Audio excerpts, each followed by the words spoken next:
Hello. Today's lesson is over medical, legal, and ethical issues. It's chapter 3. It'll be in 2 parts. So every call that you're going to make is going to have legal and ethical aspects to it. It begins with initial patient contact and ends with complete and accurate documentation. You're going to face ethical dilemmas and you're going to make decisions that may result in legal action being brought against you. So how do we reduce or minimize the legal liability we face in today's litigious society? The most important principle to remember is do no further harm.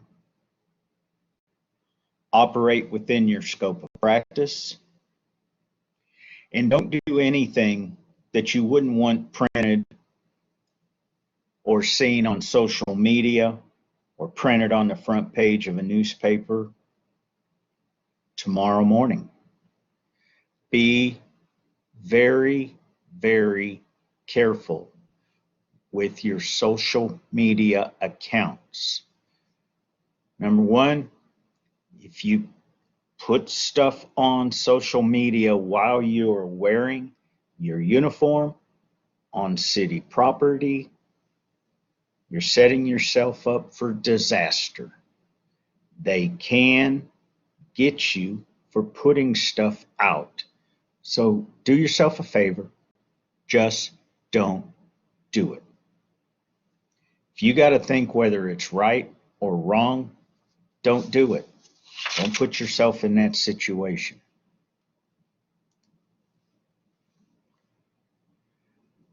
So a key term that we need to know is called scope of practice.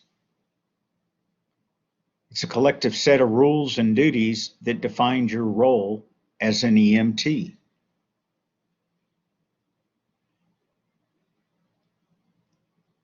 It sets up the extent and limitations of what you can do as an EMT. It's determined by state legislation and will vary from state to state. The agency that you work for will have a medical director. The agency that you work for, Dallas Fire Rescue, has a medical director. This physician is going to establish your EMT scope of practice and define it through protocols and standing orders. Performing procedures outside of your scope of practice may be considered negligence or even a criminal offense. In jumping back quickly to protocols and standing orders, protocols are a written set of rules of what you can do. Standing orders are what you're allowed to do without making contact with your medical control. Some procedures you have to have special permission for, so you would have to get online. Others will say in your written set of protocols that you are working under standing orders, meaning you don't have to call in and ask for permission.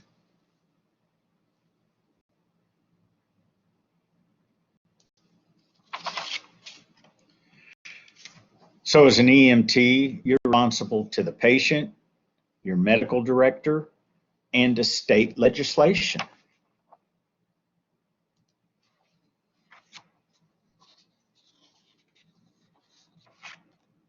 You also have ethical responsibilities to make the patient's needs a priority.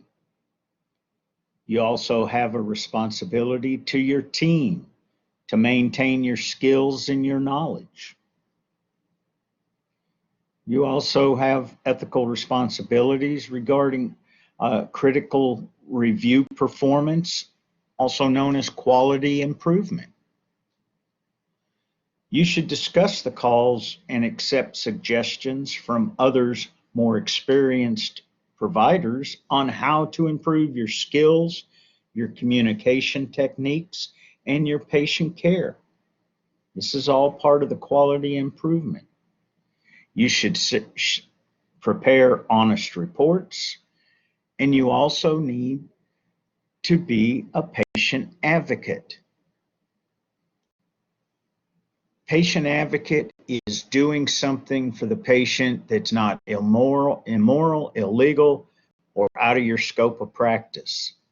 It could be something as simple as when you take a patient to the hospital, you drop them off at the hospital, and you're going out, taking your cot to clean up while your partner does the report, and you walk by a hospital room in the ER, and Mrs. Smith's in there, and she says, "Sir, can you please help me? I'm cold. Can you please get me a blanket?" Your job as a patient advocate is that you go find Miss Smith a warm blanket. They're in the ER. If you don't know where they are, ask somebody. They'll show you where they are. And you go get Miss Smith a warm blanket, because any of you that have ever been in a hospital know that they keep it cool in there. So Mrs. Smith's laying on the bed. She's all by herself, no family. The nurses are busy. They've already talked with her. And now she's cold. She wants a blanket. As a patient advocate, you go find a blanket. And better yet, because it's in a large heater, looks like a giant refrigerator, you're going to get Miss Smith a blanket. Better yet, you're going to get her 3 blankets, because she's elderly, she's cold, and when you looked at her, you actually thought of your own grandparents, or your mother, or your father, whoever it may be. So you go get 3 blankets, you bring them back. You don't just put them at the foot of the bed. You're going to cover Miss Smith up. You're going to put the first blanket on her and ask her how she's doing. Is that warm enough? She says, "Well, I'm still a little chilly." Okay, then you're going to put the second blanket on her. They're warm. And then the third blanket, you're just going to kind of spread out a little over her feet area. They're covered, but you're just going to put it on over her feet and up to about her knees. That way, if she needs another blanket, she has it. Then you're going to go out and you're going to clean your ambulance. That's what a patient advocate is. That's part of your job as a good EMT. You don't just walk by a patient that is asking for something. That's not my job description. No, you help her. You're not going to get in trouble for it.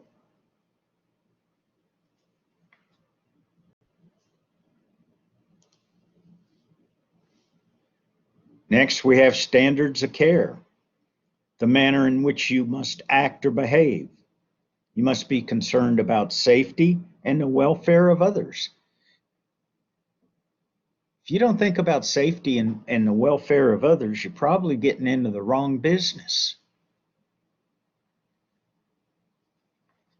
Doesn't hurt to be nice to somebody.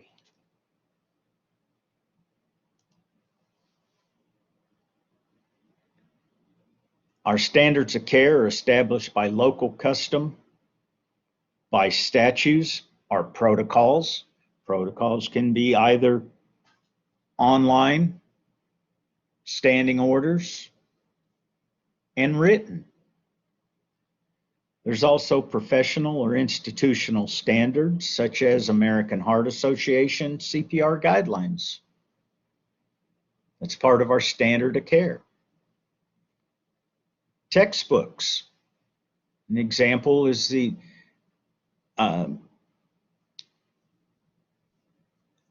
Transportation Safety Administration.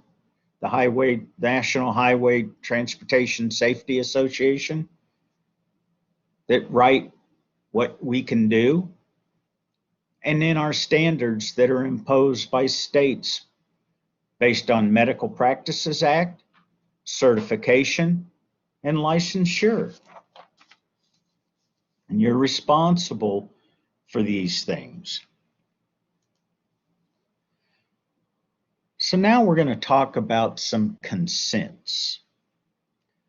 Consent is permission to render care. You must get consent from your patient to render care. The person must give consent. If the patient is conscious and rational, he or she has a legal right to refuse care. The patient must be conscious, alert, an adult that can make decision-making, has decision-making capacity, because it gives them a right to refuse care, even if the result is death or serious injury. Patient autonomy is the right of the patient to make decisions about his or her health,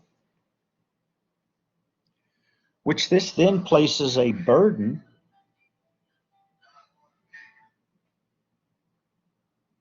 on the EMT to clarify need for treatment. So you have to talk to your patients, because if you have a patient that you know is sick and possibly could die and they don't want to go to the hospital, they don't want your help, you need to try to talk to that patient and find out what's going on and why.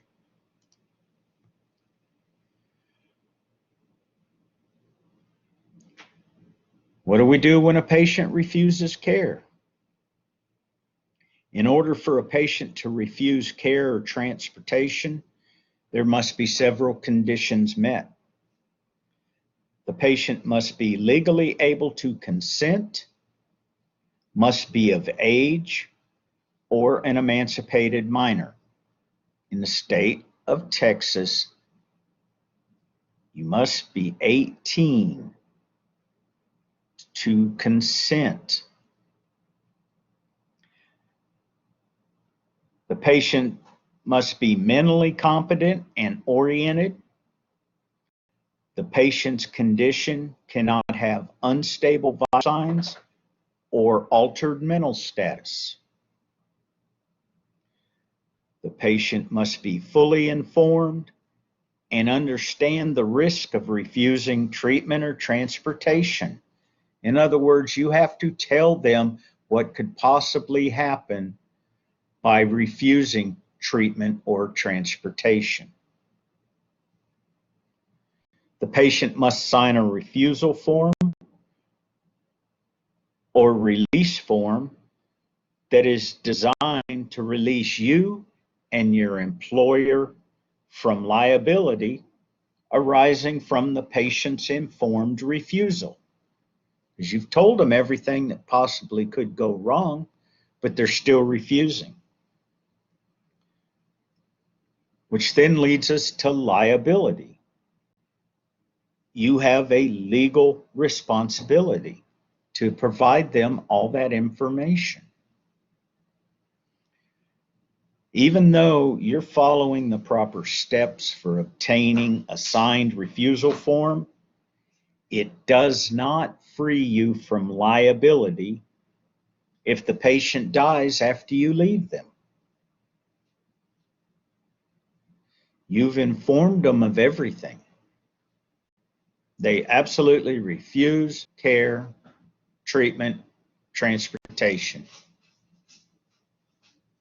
They sign the forms, you leave, and they die, you are still liable.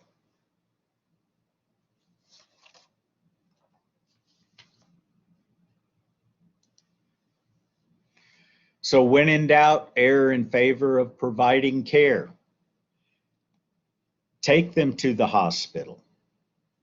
How can a patient's attorney prove negligence if you're doing the right thing? One of the ways you can talk people into going to the hospital is sometimes you got to tug at some heartstrings, such as you might find out if they have any children, a spouse, grandchildren, and be compassionate. Let them know that you care about them. You don't want them to die. If you do, you're in the wrong business. But you need to tell them all the things that possibly could go wrong by not going and getting further treatment. And you tug at some heartstrings when you bring up kids, spouses, grandkids, and you ask them if they have any children. If they have children, how old are they? They're adult age, maybe they've got grandchildren. Ask them if they still want to be able to see their grandchildren. Err in doubt, when in doubt, err in favor of providing care.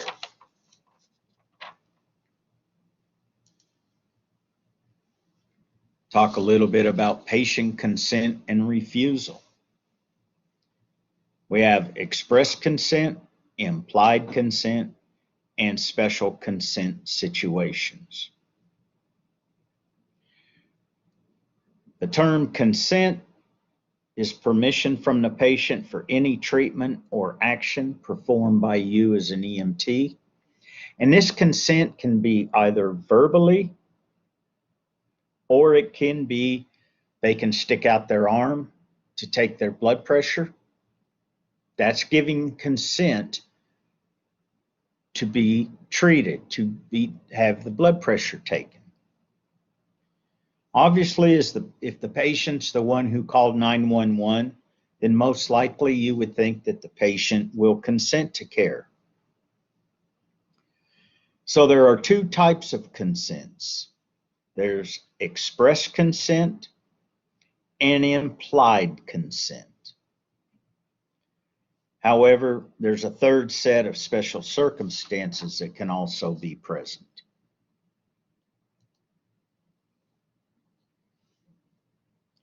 Express consent. The consent is given by adults who are of legal age and mentally competent to make rational decisions in regard to their medical well-being.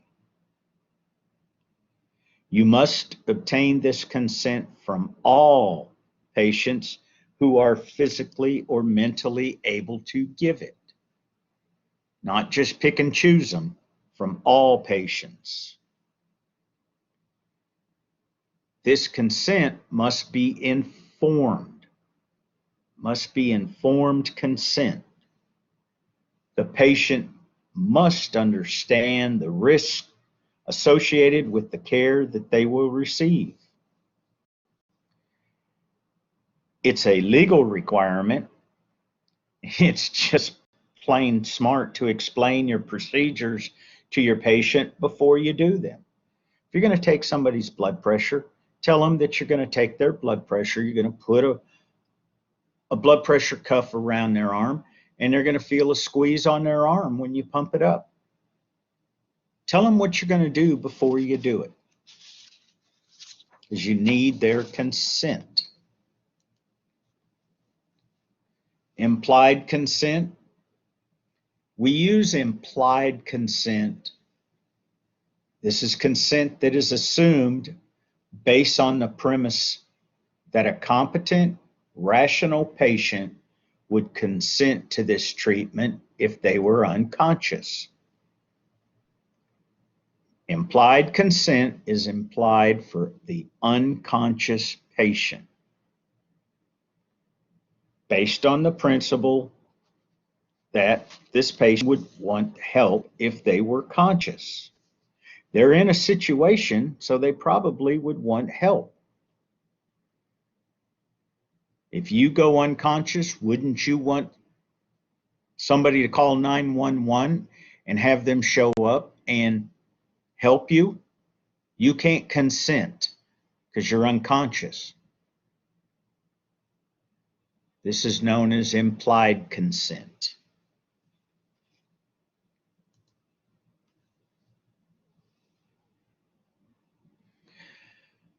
Consent with children and incompetent adult. These are special consents with the children and incompetent adults. The consent is required from the parent or guardian. Children and mentally incompetent adults are not legally allowed to provide consent. Consent, not allowed, not legally allowed to provide consent nor refuse medical care and or transportation. We're talking about this as consent being implied in life-threatening emergencies. The parents are legal guardians and they have the legal authority to give or refuse consent. In situations where the parent or guardian are unavailable, you would then operate under implied consent, meaning that the parent or guardian would want the best care for the patient. Emancipated minors, these are minors who may be married, of a certain age, pregnant, or in the armed services, and they may be able to provide or refuse consent on their own. Usually this requires a proof of emancipation through the court of law. Now, with that said, if the female is pregnant, she can consent for treatment of both her and her fetus, or if she's already had the baby, she's and still under 18, she can consent for treatment of the child. Teachers and school officials can act in place of parents when the child has left the house to get to the school bus. Anytime they're on the school bus, all the way to the time they're at school, till when they're back on the school bus, till they get off to the school bus. If the parents choose to fill out the form with the school officials, the official school form, then the teacher and school officials act in place of the parents and can make consent decisions for the child.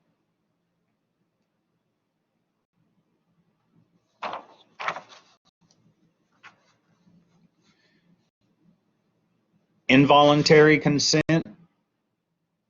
Involuntary consent applies to patients who are mentally ill, in a behavioral crisis, or developmentally delayed. With these types, we obtain consent from the guardian, but if that's not possible, not always possible, so understand your local provisions and call for law enforcement. So what if you have a patient that just doesn't want to go? You're going to use the power of persuasion. You're going to spend time speaking to the patient. Are there problems that the patient's dealing with? Who's going to take care of the cat? Who's going to take care of my dog? You need to speak to the patient. They're worried about their dog or their cat. We can call animal control or the next door neighbor to take care of the animal. Inform the patient of the consequences of not going to the hospital. And this very well could become very unpleasant for you.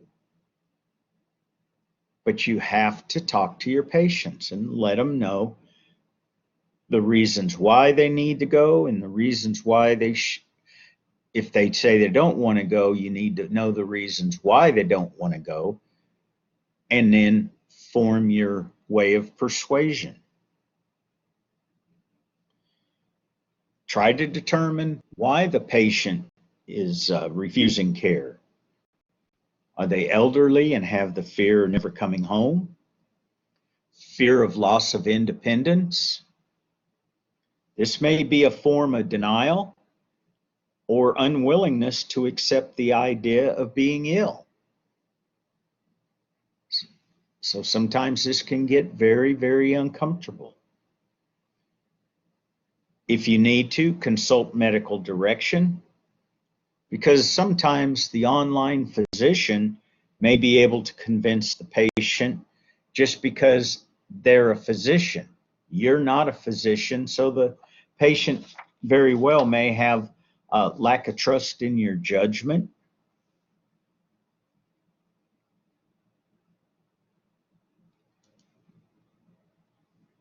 So when we have a patient refusal, we need to document the patient refusal. It's the leading cause of lawsuits, is bad documentation. If everything you do is unsuccessful in persuading the patient to accept treatment and transportation, document.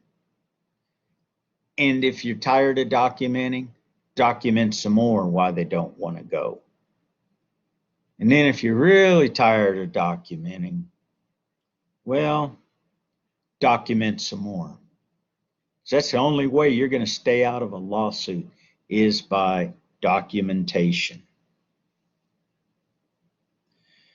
You're going to write in your PCR, your patient care report, every step that you took to persuade the patient to accept treatment and transportation. Include any credible witnesses. Remember, you need to advise your patient about the seriousness and complications of their situation. If they still refuse, you need to obtain the signature on the refusal form or the release form from the patient, get their signature. And last but not least, with patient refusal, always advise your patient that they should call back at any time if they change their mind or if their condition worsens. Even if they don't want to go, you got to let them know that, man, if you need me, ma'am, sir, you just go ahead and call that number 911 and we'll turn right around and come back.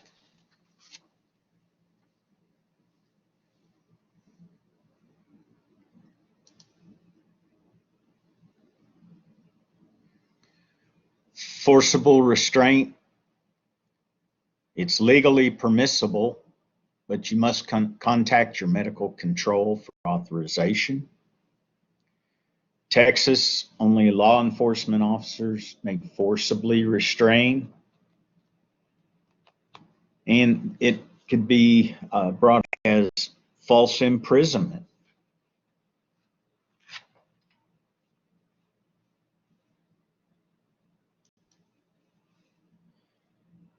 Now we have a term called confidentiality.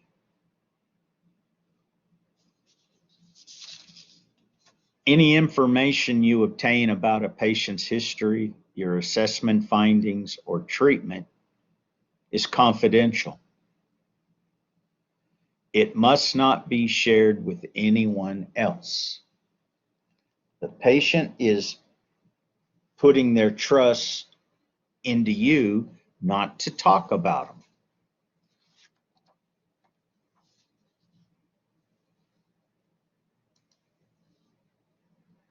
Now, confidential information release exceptions are written releases by the patient. And these are circumstances where confidential information may be disclosed. The patient signs a written release stating that you can release the information. When you transfer of care of the patient to another healthcare provider, continued patient care, a nurse or a physician, or as an EMT, you pass the patient off to a paramedic. You can then pass on the information.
All right, confidential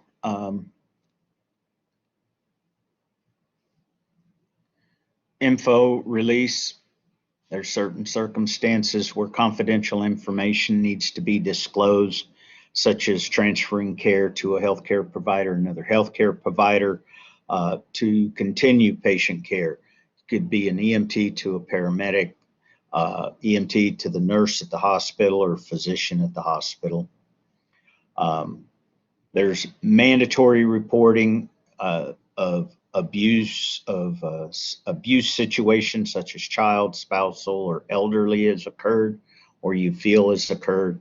By law, you must report it, and the best way to report your suspicions of any abuse is to pass it on to the healthcare provider personnel that you are transferring the patient care to. You just take them off to the side and advise them that you feel a situation involves that abuse might be involved. You must release confidential information on the reporting of act of rape. Also, some of the information is part of quality improvement for billing purposes, such as insurance, and if subpoenaed or ordered by the court to disclose the information, you must release it.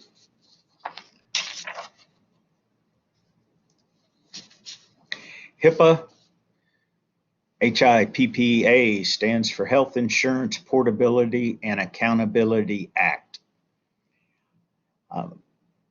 And it's an act of 1996, which is a federal law that protects the privacy of patient-specific healthcare information and provides the patient with control over how this information is used and distributed. It contains a section on patient privacy. It strengthens privacy laws. It safeguards patient confidentiality and considers information to be protected health information, also known as PHI, protected health information. Your service provider that you work for is mandated to have policies and procedures and training in place on how to deal with these privacy issues. It affects record keeping, storage of records, access to those records, and any discussion of patient-specific information. What it does not affect is information that is public knowledge, such as the dispatch address.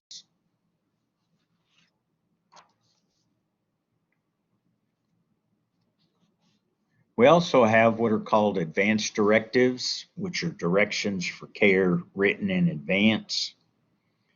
It's a legal DNR, do not resuscitate. A legal DNR prevents unwanted resuscitation and awkward situations.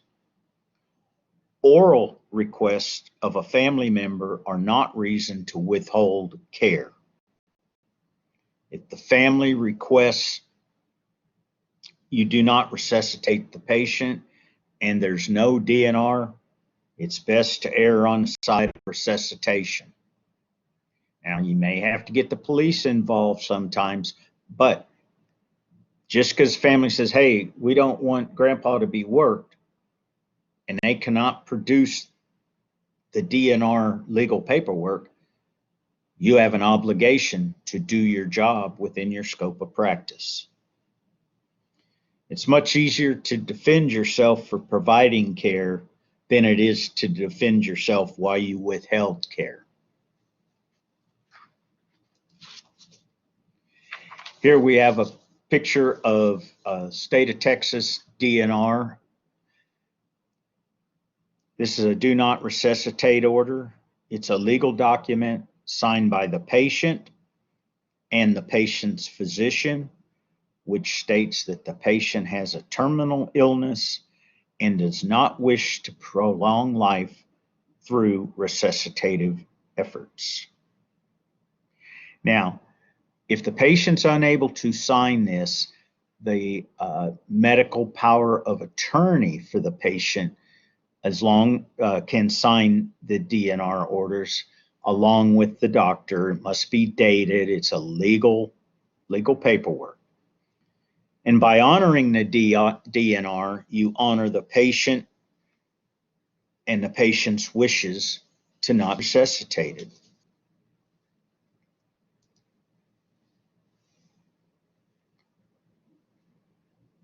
Become familiar with protocols prior to needing them.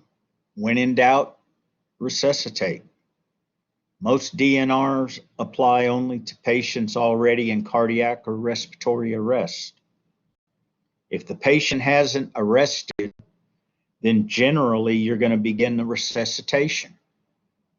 If there's any doubt in your mind whether to resuscitate or not resuscitate, begin the resuscitation.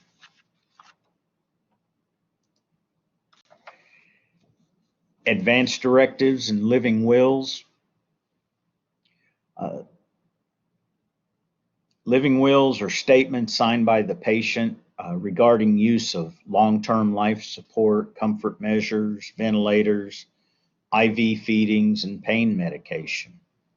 These advance directive living wills, we don't honor those in the system in Texas because this is more based to the hospital, how long they want to stay in a hospital situation.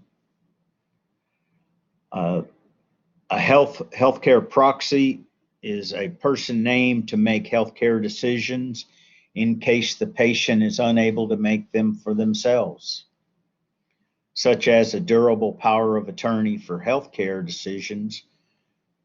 It's not a power of attorney for finances. So, durable power of attorney for healthcare decisions is the healthcare proxy. The power of attorney for finances is something completely different. It's not the same.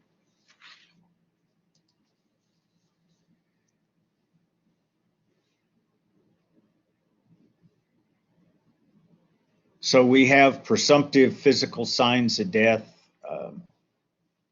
meaning we would think that they are probably dead. Unresponsiveness to painful stimuli, lack of a carotid pulse or a heartbeat, absence of breath sounds, no deep tendon or corneal reflexes, absence of eye movement, no systolic blood pressure, profound cyanosis, lowered or decreased body temperature.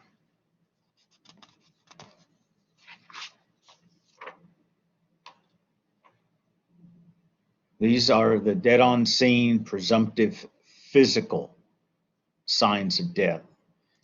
Then we have the absolute physical signs of death, such as a body in parts is a physical sign of death. If you got the head over there and the other half of the body over there, you can't put them back together. You can't Frankenstein them together. The patient's dead. Dependent lividity. If you look at the picture on the left-hand side, you can see what appears to be a handprint. Dependent lividity is blood settling at the lowest part. This person was on their back, and when they rolled them looking for dependent lividity, it allows, we can see if we push on the blood pools and pushes away. This is definitive signs of physical death. Picture on the right, rigor mortis, the stiffening or putrefaction and decomposition of the body. Rigor mortis, this picture is a picture of rigor mortis. You're not going to try to get this guy to sit up by pushing down on his arms. If you try that, they'll break. And then you got a whole nother problem. So just don't. Rigor mortis, the stiffening of the body. It's board stiff. Putrefaction, the decomposition of a body. Body that's been 3, 4, 5 days before anybody calls on them very well may be have putrefaction going on, the decomposition of the body. There may be bugs on the body, ants, maggots, flies, you name it. These are physical signs of death, and we do not work these people.